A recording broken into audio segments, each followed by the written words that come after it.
Then I go into the military, I'm facing it. Then I get into a marriage, I'm facing it. And at the same time in my job, I'm facing it. Wow. Then clearly there's something that's trying to get my attention, and is this, and until I deal with this, I'm going to continue to run into these things that's going to cause me to have to deal with some hurt and some pain from somebody bullying me. Right. Basically, because you were saying that, there's work bullying. Yeah. And, the only way that is going to feel like that is if you are not standing up for yourself, if you're not speaking up, right? Yes, absolutely. Okay. It's the same way. It's the same way now, when you're dealing with workplace bullying, of course, they're not going to put their hands on you. Most of them are not going to physically touch you, but what they're going to do is threaten your livelihood. They're going to say, I can fire you. Or, if you do this, I'm going to fire you. Or if you don't do this, I'm going to fire you. Or you know who I am. You know what I can do. These different things, these threats, that's what workplace bullies do. They're going to threaten your livelihood. They're going to threaten taking your job or defaming your character at the workplace, spreading rumors about you, lying on you, telling lies about you to coworkers. So when you come in, they're laughing and sniggling. And you don't even know why they're doing it. So people don't even think about certain things like that. And bullying also is not just, let's not forget that it's not just physical, but you have to go along the lines of manipulation. You got a friend or a so-called friend that's consistently trying to manipulate you to do what they want you to do, then that's bullying. That is someone that is attempting to control you. Right, exactly. Yeah.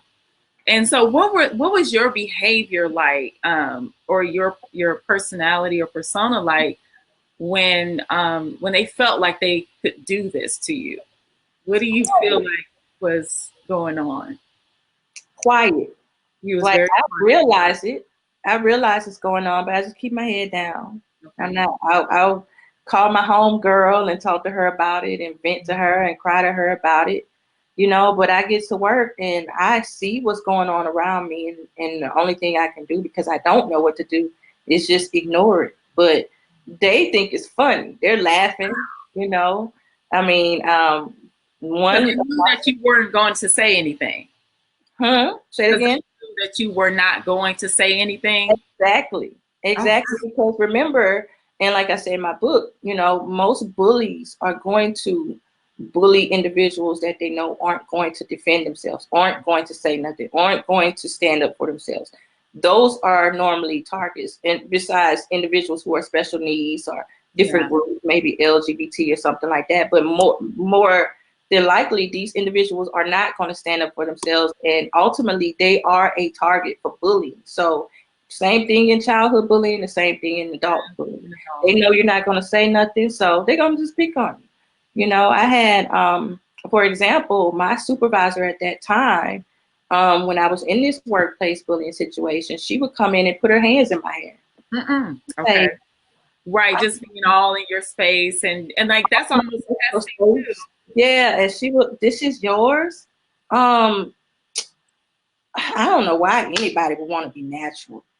That's just nappy. She was a sister. Oh wow. She was an older sister, in her late 50s. So your skin color had a lot to do with, and your hair had a lot to do with all this that you was going through throughout the years. Throughout the years. Everywhere. Yeah. Even the guy that you was with. Yes. That was part of it too. Just I don't know. I think it was him with just more control. I think it was more manipulation and control and deception. Okay. I think that's what that was. I think possibly his ultimate goal was to get any resources that he could from me and then keep it moving. I think that was probably his goal, but I think for everybody else is that need of, attempting to control just jealous and think like they feel like you are a threat. And it sounds like, especially, Louisiana, and all of them want to, pull you back down in the pot because they feeling like she might just think too much of herself. And the thing is, I mean, and I considered that, I considered that that possibility. And the thing is, I never put myself in that situation where I made myself higher than I was or anything. I had one friend girl in elementary school, and we were friends up until the 8th grade. She was bullied too. She was Oh, also bullied as well. oh, so So she she was wasn't that really group, a great help on like protecting you and you. Oh God, it would have been really nice if it was kind of like that. Don't mess with them because they kind of help each other Yeah, out.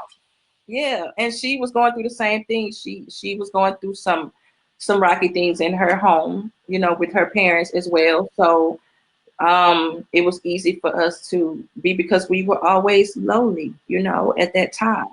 So Right. we're easy targets, no defense, nobody to come and defend us. We don't say nothing. We don't talk, it's easy. Just minding your own business, trying to go through life Do and life, live your life, go right? 2nd grade, like, yeah, yeah. And it's still, you know what, and it still goes on today with the and it's strange how I seem to, and it's not all the time, but I remember one day that this woman came and said something to my mom, and she was dancing, and the woman came up to her and was like, I was shocked. She Mm, was like, I don't play that.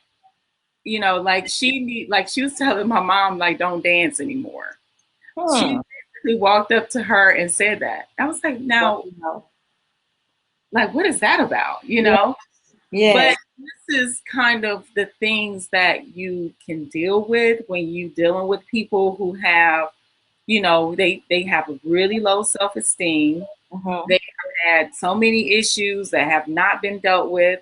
And she probably was a 60-year-old woman coming up to a stranger saying that to them, Yeah. not allowing, these people don't want you to feel, express yourself or Absolutely. feel confident or show that confidence or be the Yeah. light or you know, the be the spotlight. Yeah.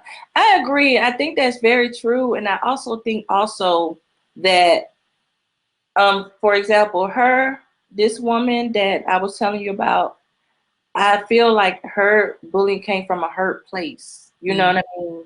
Like, and that's how I began to, like, as I went through this journey of healing and forgiveness and all these different things of just building myself up and learning how to live and walk authentically and Right. who I am and speak my truth. I had to see the hurt and pain in them. And those are, and this is how it comes out. It comes out in bullying because, she saw me, this light skinned woman at her job, but it could have been possible that when she was in school, she was that dark skinned girl who got talked about.